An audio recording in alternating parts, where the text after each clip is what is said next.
right, good morning, everybody. Dr. Rafich here. Almost 8 o'clock in the morning, Pacific time, July 24th. And let's talk about veterinary medical boards. Um, and I will start by stating my conclusion. They're idiots. They're inefficient machines. They're not good for the profession. And I think they need to be completely reevaluated and disfigured and redone. So I'll start with that premise. I literally just had a meeting with a veterinary medical board. I won't say which state, unless they piss me off. And it's the same idiocy that I always deal with them. So being the owner of a company that spearheads the movement with veterinary telehealth, I knew early on we would be at some point we would be approached by veterinary medical boards regarding practices relating to anything virtual, because the veterinary medicine field is known infamously for being behind the game on anything related to novel therapies, new technologies, new ways of doing things. We take forever to make a change. So knowing that, I've assumed that veterinary medical boards would eventually evaluate what we're doing on vet triage and then have questions. So this is not a surprise to me. However, in now dealing with many medical boards across the U.S. And actually some in Canada, I've come to realize certain points that I'll make evident here on this live stream. And of course, I welcome any feedback or agreements or disagreements or anything like that. So number one, they are horrifically inefficient. It takes a long time to get a response from them via email, and they definitely won't answer the phones.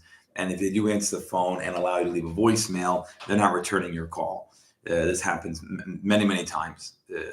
Secondly, the amount of people that you're dealing with on via email is insane and creates more inefficiency in the process. They no one knows who's talking to who, and they end up pushing things to other people. So that's another part of their inefficiency. Third is they meet like monthly or every 2 months or whatever, sometimes quarterly. They don't meet enough, considering that they're supposed to represent the veterinarians in their community, which is their state. They don't meet often enough to handle these things, so things get backlogged and kicked down the path and delays everything. So you have all that. Now, I don't know from their point of view whether or not they have funding issues. I don't know if their members are paid, volunteered, combination, sponsored. I have no idea. So maybe they have issues that pertain to logistical stuff, but it ends up causing a delay in the pipeline. So if you're a veterinarian who have a medical board complaint against you, for example, then it could take up towards a year, if not more, to finally get some sort of conclusion or hearing or something. It's insane. And you can imagine if you're a professional and you're under investigation, you're pretty nervous for that year plus. So it just creates a huge toll on the veterinarian's mental state. And not to mention it costs money. The back and forth with attorneys is not free, and the veterinarian has to pay for that.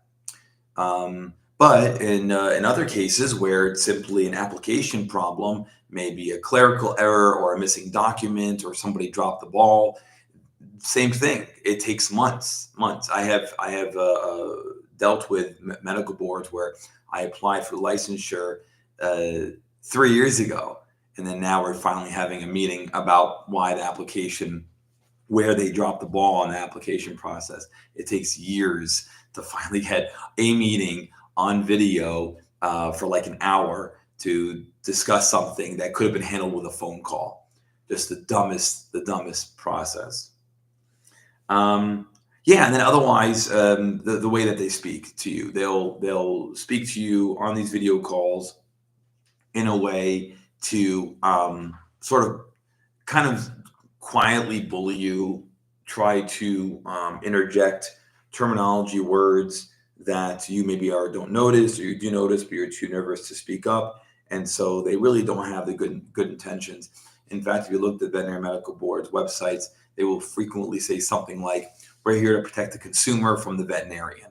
So they immediately depict a bias, a one-sidedness to their goals, where the veterinarian is guilty until proven otherwise. The pet owner that's complaining about the veterinarian is presumed innocent right from the get-go. They have valid reason to be concerned with that veterinarian, which is so stupid, because pet owners are frequently just angry at veterinarians because, despite doing their best, despite being charged appropriately, the case didn't work out to the desired effect that everybody wanted to work out. A pet died or suffered in some way, and the client just wants revenge on the veterinarian.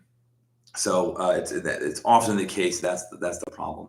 Unfortunately, we as veterinarians have our own set of issues that allow these veterinary medical boards to operate in just a dumb way, because we're busy, we're stressed out, we're overwhelmed, we reach capacity, we're short-staffed, work-life imbalance, compassion fatigue, suicide.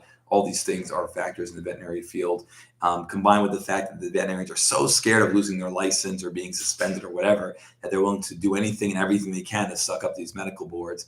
And we just don't have the bandwidth to come together and tell the board, you guys suck.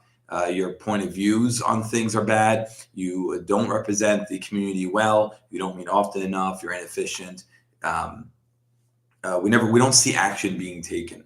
So my company, for example, has done way more in the under 5 years on a global scale than any given state medical board has done on a quarterly basis.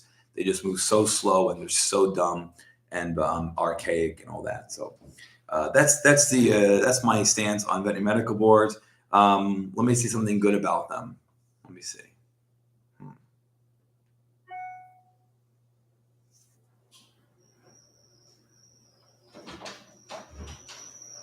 I mean, they speak professionally when you talk to them. That's about it.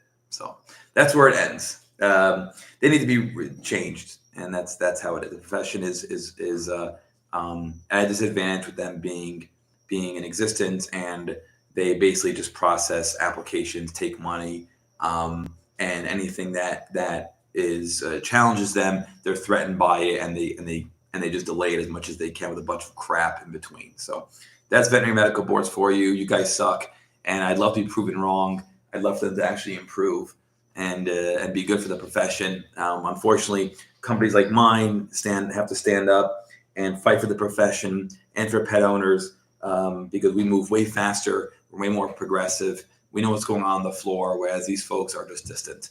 They have no concept, it seems, as to what's going on in actual brick and mortar facilities, and they suck. Thanks everybody for watching this. Those in the playback, thank you so much, and I will see you guys again tomorrow, July 25th, for another live stream. Bye.